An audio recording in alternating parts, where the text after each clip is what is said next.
కౌశిక్ నాకు అర్జెంట్ గా 10,000 కావాలి, ఇవ్వా ప్లీజ్. సరే thank you.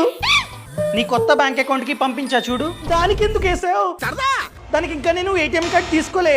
ATM card లేనందువలన UPI account కూడా క్రియేట్ చేసుకోవడానికి లేదు.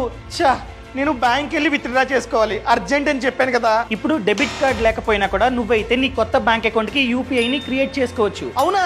ఎలా? సింపుల్. ఫోన్ పే ఓపెన్ చేసి ఇక్కడ ప్రొఫైల్ మీద క్లిక్ చేయి, బ్యాంక్ అకౌంట్స్ ని క్లిక్ చేయి, ఇక్కడ add new bank account click చేయి. నీ కొత్త bank account Karur Vysya bank, ఇక్కడ సెర్చ్ చేయి, క్లిక్. అంతే, ఆటోమేటిక్ గా ఇదైతే నీ బ్యాంక్ అకౌంట్ ని ఫైండ్ అవుట్ చేస్తుంది. ఫైండ్ అవుట్ చేసిన తర్వాత క్రియేట్ యూపీఐ క్లిక్ చేయి. ఇక్కడ డెబిట్ కార్డ్ సమాచారాన్ని ఎంటర్ చేయమంటుంది, ఆర్ ఆధార్ కార్డ్ సమాచారాన్ని ఎంటర్ చేయమంటుంది. ఇది కొత్త process. So Aadhaar card number ని ఎంటర్ చేయి, ఓటీపీ వస్తుంది, ఓటీపీని ఎంటర్ చేయి, డన్. ఈ విధంగా నువ్వైతే డెబిట్ కార్డ్ లేకపోయినా కూడా కొత్త బ్యాంక్ అకౌంట్ కి యూపీఐ ని క్రియేట్ చేసుకోవచ్చు. క్రియేట్ అయింది.